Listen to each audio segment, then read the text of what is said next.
it is for business, and it's supposed to be an intellectual activity. So sometimes people don't like stress. Everybody wants to grab it quick, In fact,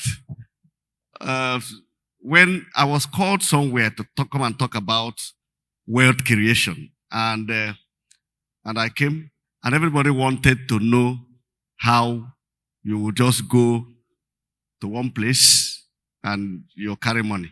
That's what is in vogue now. Ibutike. In Igbo language, they say you go and bring power, or those kind of, just carry the money. But that's not how it works. First, if you want to succeed, you must begin to learn how to solve problems. That's the beginning. If you can't solve problems, you will never succeed. So you will just be there. Because every single business, every single rich person is a problem solver. You can never see poor people solving any problems. So we are in this place. It was somebody who thought about how to make memories, and the person produced cameras. Ordinarily, we would have been living in a world of you have it in your head. Nobody would. So, but it's somebody who thought about it. All the innovative stuff that we've heard, we know about today, is out of thinking how to provide solutions to problems.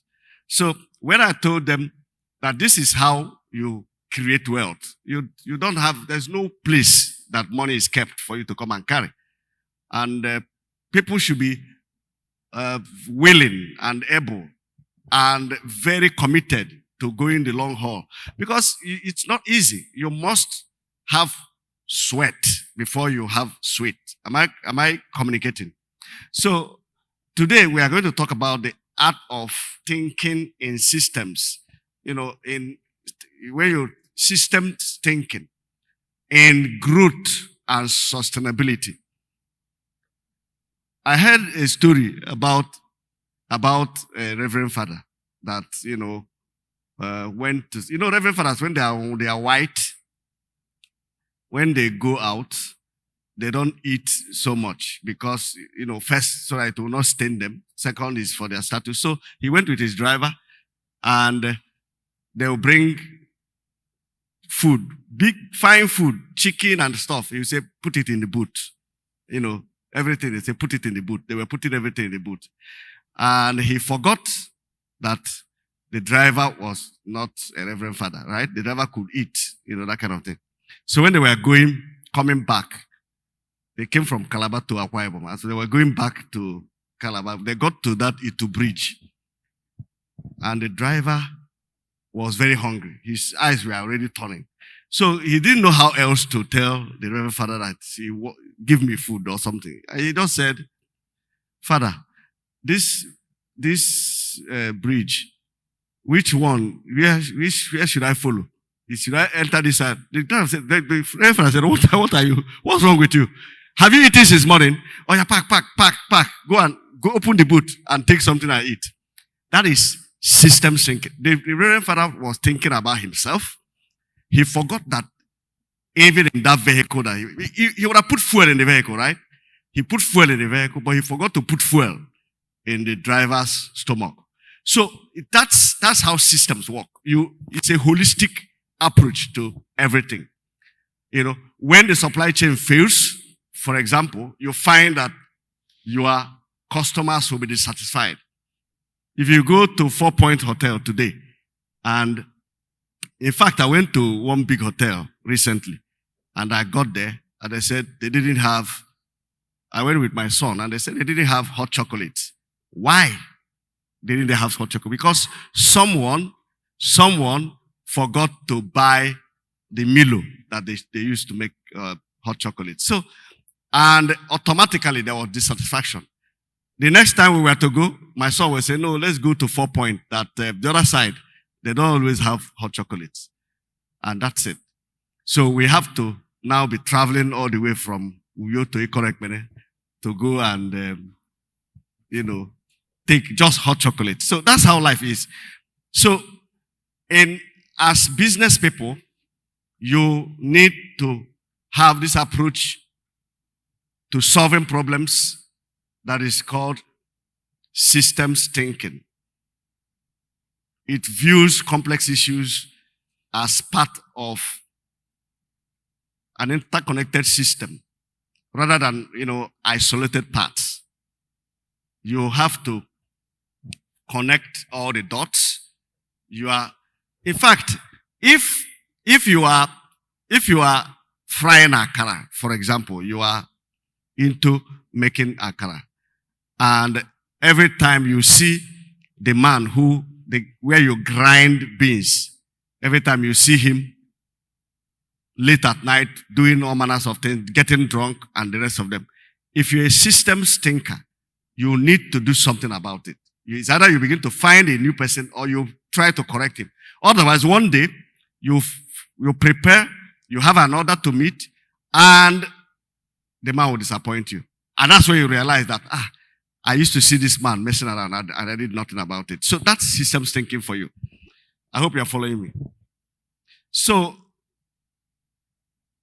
systems thinking and business growth, because we need to grow. When you are scaling your business, you do not just think of adding just more resources. You should think of the complexity that comes with it. I have personal experiences in this kind of thing. When we built the mats that we have at Waniba, there are a whole lot of, we just thought of, okay, we want to build, let's have a mat, and we want to increase resources. We have people and we have the goods and the rest of them. But a whole lot of complexities came into being. So as you are trying to upscale your business, you must know that it is not just that easy. You can't just, and that's why you see people, they go up and they crash again because they've not taken time to know that there are a lot of other things that will come to it. In fact, when you just see a business and you think that that's all, it's not all. There are also sustainability stuff, environmental issues that you need to think about as you're upscaling your business. So the key concepts in upscaling, you have to have your feedback loops. When the feedback is positive, it can, you quickly upscale. When you are talking about growing your business, I'll be giving you life examples. When your business is growing, you must begin to seek for feedback. Otherwise, you will never know what is going on. So the feedback mechanism is to help you to know how is your growth real? Is your growth real? And I'll give you a typical example. In our mat, we wanted to get feedback from customers. And we said, we have 20 top customers, talk with them, get their feedback. By the time we started calling the customers, we realized that some of the customers were fake. You know how they are fake? The cashiers were busy. When you want to buy, if you buy and you don't want, like when they tell you, provide your phone number so that we can key in your purchases and keep building points for you. Some people will say, no, don't worry. So once you say, don't worry, the cashiers will put it in maybe their brother's phone number details or whatever. And it kept on piling up. And you see, the brothers and sisters of the cashiers became like top 20. Are you getting my point? So when we said, okay, we are growing, good. So get feedback from your top 20. They called the first person. Sir, you've been buying from us. How you came yesterday to buy? The man said, no, I was not there yesterday. I was not there yesterday. You say, okay, so, but the other day you did this, you did that. The man was like, you know, and I said, okay, I'll call you back. I'll call you back. To call the niece or the daughter, say, what's going on? Your company, they're calling me. That's what feedback does. So if even in your growth, you must know what kind of growth. Is it real? Is it positive? Is it negative? This will always help you. The positive ones will amplify your growth, while the negative ones will help to stabilize you. Because as you're getting negative feedback, you are going to be working on them. It will slow things down, but you'll keep on moving. Then we have the interdependencies of businesses and actions.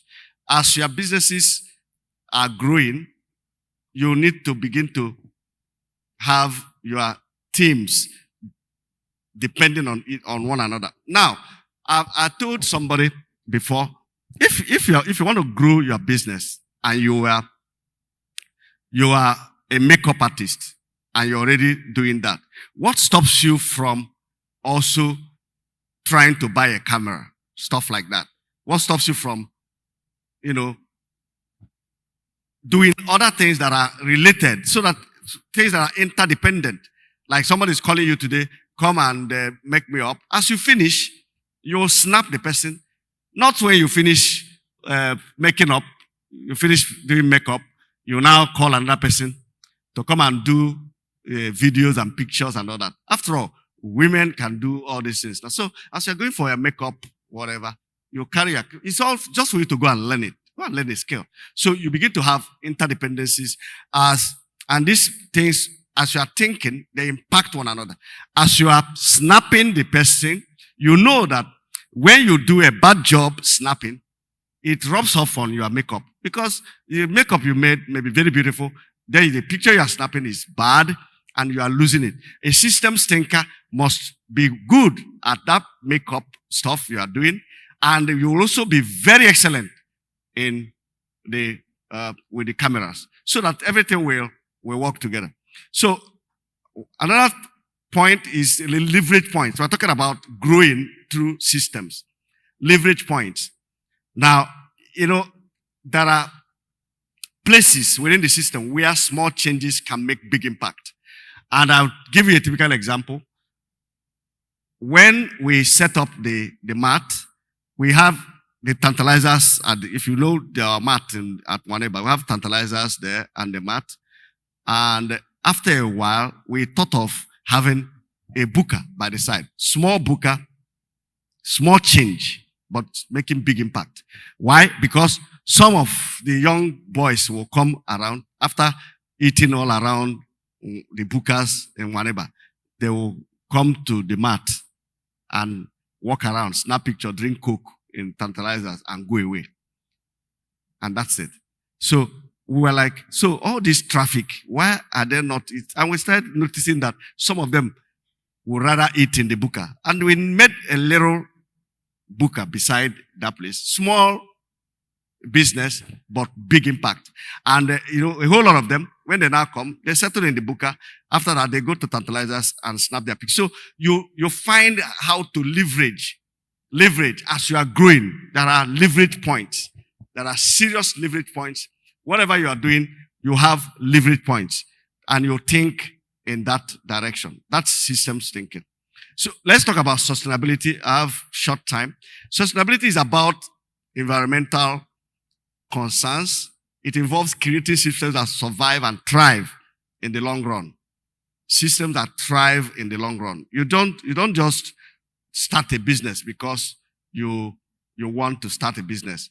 There are businesses that can, you do in the short run and you make impact, but in the long run, it won't stay.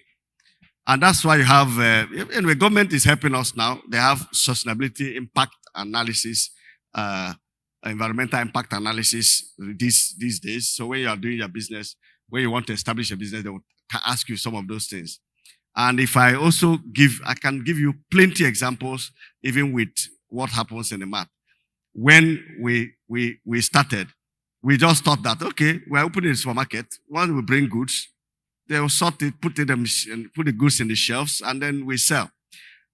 Before you know it, the hall that we built, a small hall, turned into a sorting center. Before you know it, all the stake everywhere. So that's sustainability. And if we didn't have small piece of land beside at the back, it would have been a problem. So when you are planning, when you are doing upscaling, you need to think of the long term. So the key concepts here will be resource management. In sustainable system, resources are used efficiently and regenerated where possible. You regenerate resources where possible. This might involve optimizing supply chains, reducing waste, or even implementing circular economy principles where materials are reused.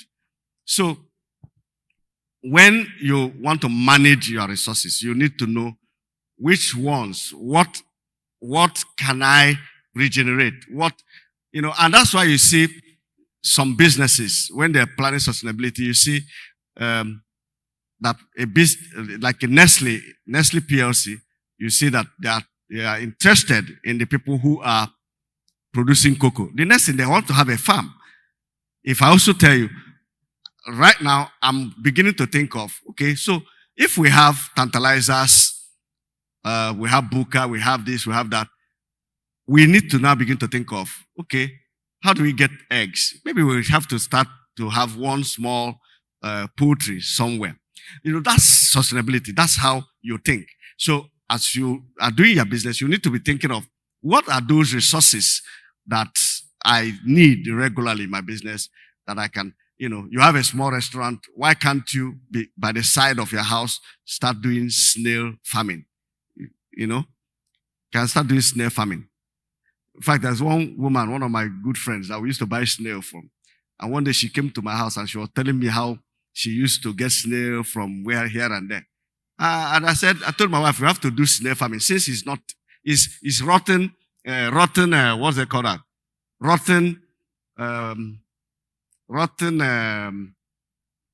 that? Rotten pawpaw, there's this one, this red one, watermelon, rotten watermelon. That's what the snail eats. And the woman will be carrying the snail. You will put big invoice. I said, we should do that. And now we have our own snail, whatever. And when it matures, I'll give her some. So you need to begin to do stuff like that. What are the things you need? Plan, get the resources, manage, regenerate, build up yourself. It's not all the time that, you outsource a lot. So resilience, sustainable businesses must be resilient. You must be able to adapt to external shocks, economic downturns, climate changes, social shifts without breaking down. You should be resilient. And when we talk about being resilient, it's also about, even in the Bible, you cannot, there must be shock absorber. You must have something that you have planned out your life, either by savings or by investments that are not related to what you are doing, where you can fall back. So, resilience is not just by mouth, like, okay, whatever happens, I'm resilient. No. Like in this economy now, we need to be very strong. If you are not strong in this economy, your business may just go away. A lot of businesses are going away. So as they are going away, you are learning from their mistakes and you are upscaling yours and you are staying strong and resilient. So that's it. And then you have the holistic view of impact. Not just about short-term profits. It's not just about that. It's about long-term sustainability. Systems thinking pushes you to consider long-term consequences and externalities, such as employee well-being and environmental impact. You can't have a business and you are, this issue of mental health that's everywhere now.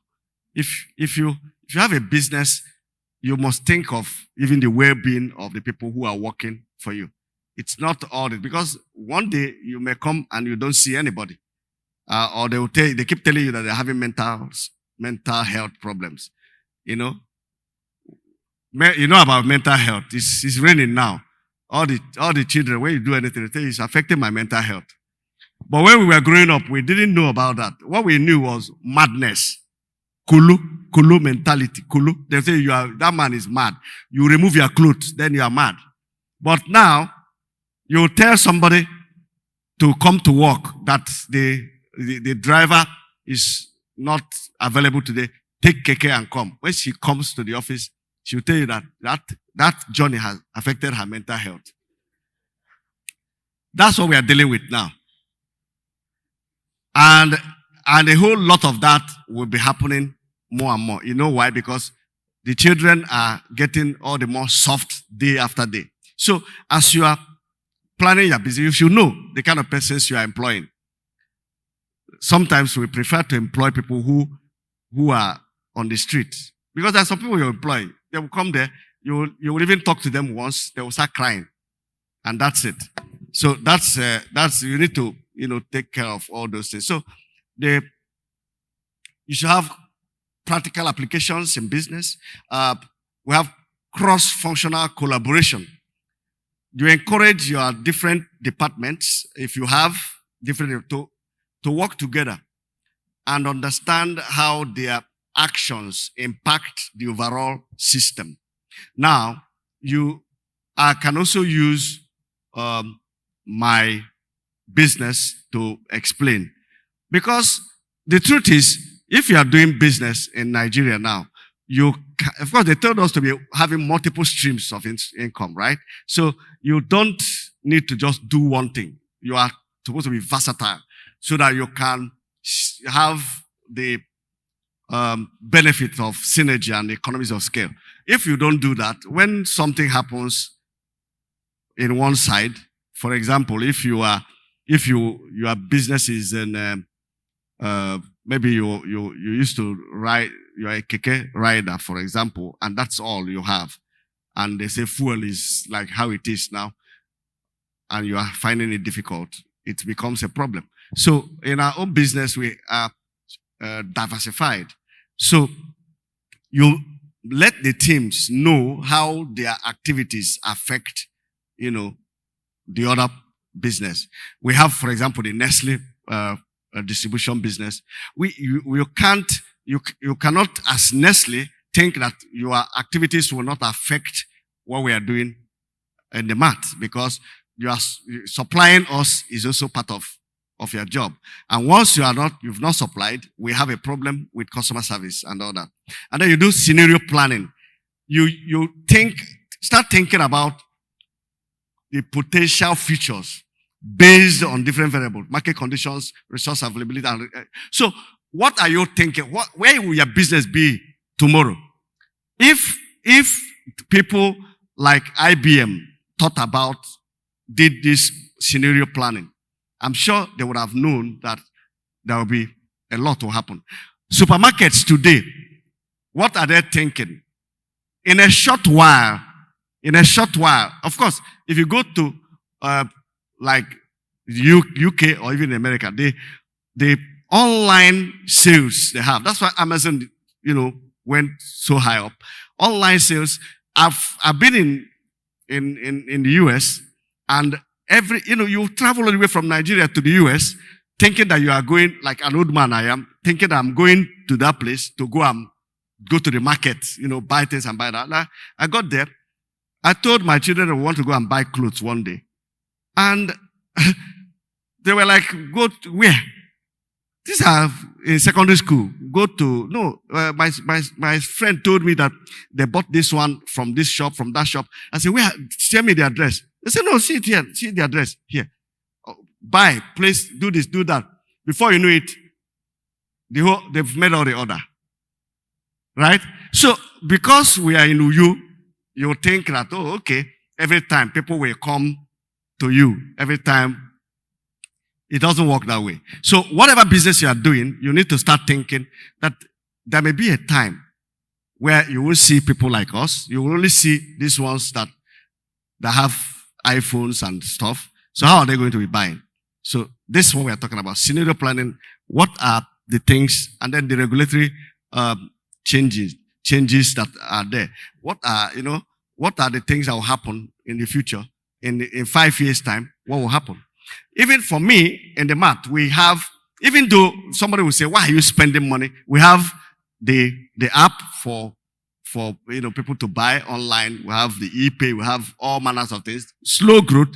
But I tell you, when people like us, because for me, I've never tried to buy. I need to see what I'm buying. I want to see it. I want to feel it. And if it is something like granules, I want to chop some, test it. That's how we are wired. But these children are not like that. So if you stay back, before you know it, there will be issues with you. So continuous feedback and learning is one of it. Again, sustainable organizations foster the culture of continuous feedback and improvement. Regular assessments of performance of different parts of what you are doing, and then you need to be adjusting to improve the overall efficiency and effectiveness. That's I think I've mentioned feedback loop in the first one. Then innovation ecosystems.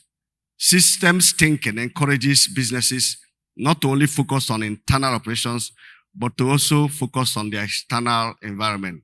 Customers, competitors, suppliers, even government policies.